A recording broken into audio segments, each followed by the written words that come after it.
Page number 18 start. मितभाषी बनोगे तो सत्यभाषी बनोगे। मितभाषी मतलब सॉफ्ट स्पोकन, अपनी बोली में विनम्रता लाएंगे।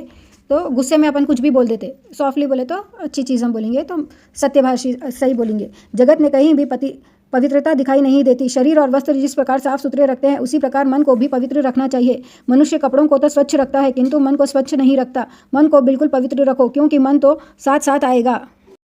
जगत में कहीं भी नीति का दर्शन नहीं होता है। नीति और अनीति से बहुत कुछ धन संपत्ति जुटानी है और कुमार्ग में खर्च भी करनी है। कुटुंब सुख के उपरांत कोई सुख है या नहीं, इसका विचार भी मनुष्य करता नहीं है। वह तो यही सोचता है कि इस धन संपत्ति से मैं तो अपने कुटुंब को सुखी करूंगा। अपनी इंद्रियों का वह इतना तो दास बन जाता है, इंद्रियां मतलब अपने सेंस ऑर्गन्स, दास बन जाता है कि उसे कोई पवित्र विचार आता ही नहीं है।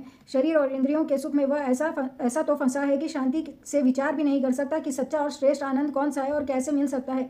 जीवन में जब तक कोई पवित्र लक्ष्य निश्चित नहीं होगा तब तक पाप रुकेंगे ही नहीं। जो लक्ष्य को लक्ष्य में रखता है वही पाप से बच सकता है। मनुष्य को अपने जीवन का लक्ष्य का मतलब है एम, लक्ष्य मालूम नहीं है। वह मंद बुद्धि करने योग्य काम को करता ही नहीं है। जगत में अन्न विक्रय होने लगा है। जगत में पाप बहुत बढ़ गया है। इसी से धरती माता ने अन्न को अपने में समेट लिया है। अन्न विक्रय पाप है। ज्ञान का भी विक्रय होने लगा है। ज्ञान का विक्रय मत करो। ब्राह्मण को चाहिए कि वह निष्काम भाव से जगत को ज्ञान का दान करे। अन्न दान से भी ज्ञान दान श्रेष्ठ है, कारण ज्ञान से सदा शांति मिलती है। जब से अन्न और ज्ञान का विक्रय मतलब बेचना खरीदना, वही है। अभी कैसा हो गया, एजुकेशन भी पूरा बिजनेस बन गया। विक्रय होने लगा है तब से पवित्रता नष्ट हो गई है और पाप बढ़ गया है। मनुष्य की भावना जब से बिगड़ी है तब से विश्व में उसका जीवन भी विकृत हो गया है। संसार में मुझे कहीं भी शांति नजर नहीं आई। इस प्रकार कलयुग के दोष देखता हुआ घूमता फिरता मैं वृंदावन में आया।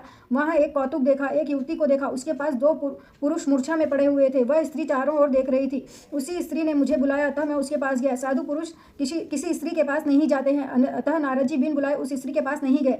इस युवती ने मुझसे कहा कि ठहरो, दूसरों के काम सिद्ध करोगे तो तुम साधु बनोगे। सुवर्ण से भी अधिक मूल्यवान समय को माने वह साधु है। जिसे समय की कोई कीमत नहीं है वह अंत काल में खूब पछताता है। किसी का एक भी क्षण नहीं बिगड़ना चाहिए। मालूम है ना, टाइम वही तो बोलते रहते हैं हम लोग बार बार। एक बार टाइम गए तो फिर नहीं आता। टाइम की वैल्यू करो। अतः जब एक क्षण ठहरने के लिए कहा गया तो मैंने उस युवती से पूछा कि देवी जी आप कौन हैं। उस युवती ने मुझसे कहा कि मेरा नाम भक्ति है। ये ज्ञान और वैराग्य मेरे 2 पुत्र हैं। ये अब वृद्ध हो गए हैं। मेरा जन्म तो द्रविड़ देश में हुआ है। महान आचार्य दक्षिण भारत में प्रकट हुए थे, श्री शंकराचार्य।